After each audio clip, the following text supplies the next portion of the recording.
Your work, Sea State, it's a project in 9 parts? 10 actually. 10. It starts from 0 and goes to 9. It's kind of like using the meteorological measurement for sea state actually. So 0 being like calm, glassy seas, and then 5 getting like big waves, and 9 phenomenal. And the premise behind it, if I've got it correct, is inverting perceptions of the sea and the land on the island of Singapore. Yes. So can you tell us a little bit about your whole idea and how you've developed it? How I developed it, there are 2 threads to it actually.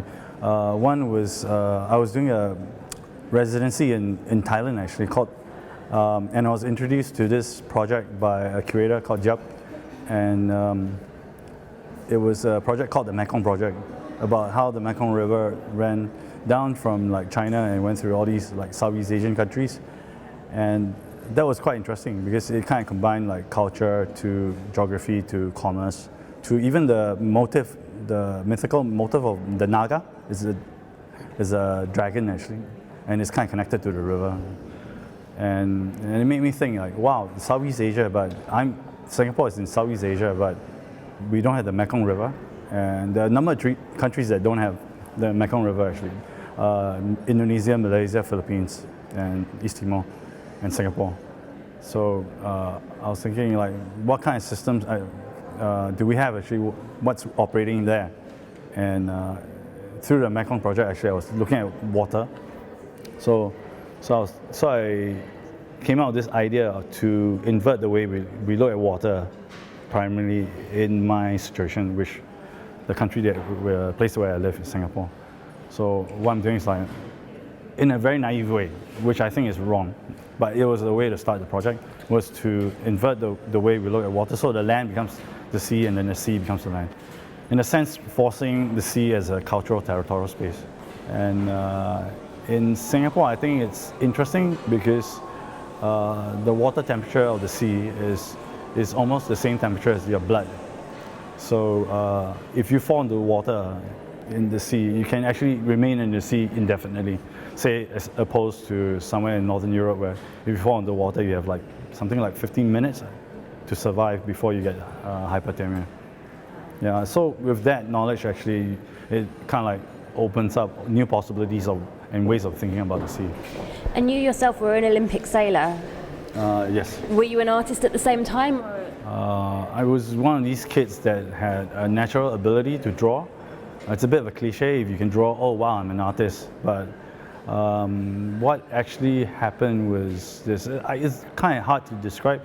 Yeah, I was part of the national team, and then I was sent abroad to compete in many international competitions. And then I remember when I was 15 actually, there's this junior class called Optimus. I was like sent to La Rochelle to sail. And I remember being really, really happy at that point in time. And I was really happy, and I thought, wow, this is perfect. But at the same time, I felt really sad, like that this moment was really ephemeral. And as an athlete, actually, you're constantly kind of like in this state where you're nervous, and then going into the competition, and then if you win, then you become super happy, and then if you lose, you become super sad. And I found it like quite impossible. It didn't make sense to me, you know, to live like that actually. And so I felt that I needed an activity that would kind of like contemplate in these moments actually. So it's actually through happiness, extreme happiness, that kind of pushed me along to this way. But I continued sailing till I think I was around like 20, close to 30 years old actually. Then I stopped. Yeah. But clearly it's still having an influence on the work that you're producing today. Yeah. I don't know. I don't take my own personal stories of like, you know, what I did in the sea before as into my work. Actually, how I operate more is like I see as like I am an insider into this sea world actually, in a sense, because honestly, actually, for a person that like operates in the sea, it's like say like a person that works in a ship or fisherman, the sea is actually just a workspace. It's just an office. Yeah. So can you tell us a bit about the work that you've got that's got the sand pirate in it? Yeah. What's the story behind that, and what are sand pirates? It's not really, I won't call it a sand pirate, but He's my friend. Actually, his name is Fu, and I knew him for quite a long time, and I had many conversations with him. And then, in fact, I interviewed him like a couple of times, and I lost the interview. And this is the third time, and I kind of like nailed it and kept the thing. And basically, in the interview, he describes his job as a person that's on a ship that's surveying the sea, for sand that is suitable for land reclamation. And this actually brought him across the border from Singapore, and he went to like Indonesia and Malaysia. Yeah, and there were incidents where he was arrested. And if you read the transcripts or listen to the installation, he describes how he was arrested by the Indonesians, and then one point by the Navy, and then another point was by the Malaysians. And I kind of pressed him like, why did you get arrested? And he says, oh, we simply just didn't have the permits, the correct permits. So what happened was, I mean, if you have more of a backstory, during the colonial times in Singapore, when the British came to Singapore, they needed to build a port because they needed to construct. Because some parts, actually Singapore has a lot of mud flats actually. It's like, it's not really good for ships to come through. And what they did was that they began, if you read there's this writer called Moshi Abdullah actually. He wrote, he described like the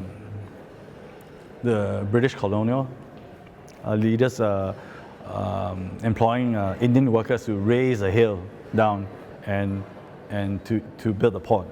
So what happened was that through the years, actually, Singapore was quite hilly, and then it became flatter and flatter and flatter, and to the point that now we have very few hills left. Yeah. So I think around in the 90s, we couldn't use that process anymore. So we needed sand from outside actually to continue this process of reclamation. And what about the large piece in the middle of the room? The large piece in the middle of the room it's about land reclamation actually. And over the years, I've been collecting a lot of images of like sand, reclamation sites and all that. And I felt that it wasn't like quite doing it because it doesn't quite tell the story of the whole process because it's very process orientated in a sense. Because you have this sand and then you have the sea and all those things. And I felt that still images didn't quite do it. I needed a poetic entry into this subject. And so I've been looking out for these traces, opportunity for this for over years. And what happened was that the Marine Port Authority of Singapore, they update charts actually every year. And in one of the years, I think it was 2004, when they updated a chart, this island called Pulau Sejahat had disappeared. And what's interesting is that the island, the word Jahat in Sejahat has a negative connotation in Malay actually. Jahat in Malay can mean naughty or evil. Yeah. So there's this kind of like a process of like cleansing, I guess, cleaning, which kind of suits Singapore as the clean city in a sense. And what happened was that when I look at the chart, Pulau Sejahat disappeared. So what I did was I went out to look for this island, and I found the island. The island was physically still there, but it looked like an oasis in the desert actually. It was surrounded by sand basically.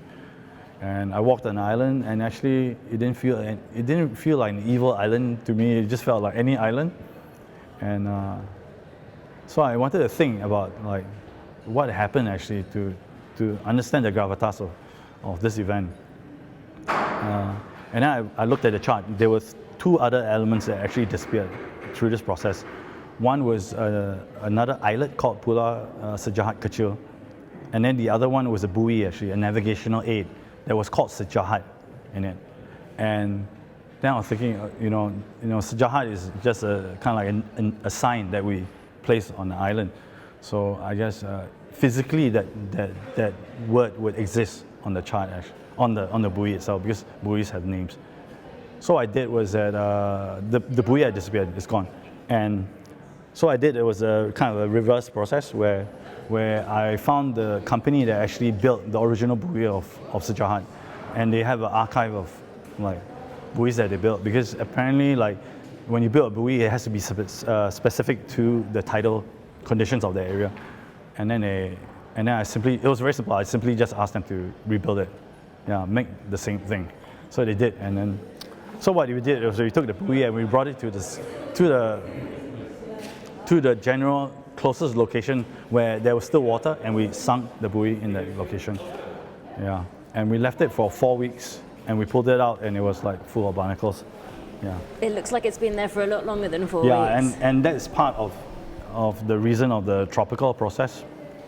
And actually Singapore is a place where barnacles grow incredibly fast.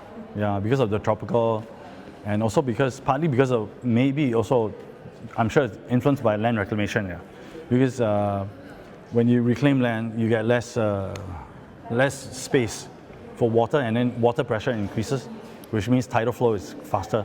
So if tidal flow is faster, more nutrients run through, so mussels get more food, they grow faster, bigger, and barnacles, I guess. Yeah, I think the project is, some of it is questioning, kind of trying to bring light to this issue of how we can develop new ways of looking at water, actually, of the sea. Namely, like how do we represent the sea? Because when you look at the sea, you tend to see it as it's very seductive, very easy to see the sea as a sublime space where you can even like find God, or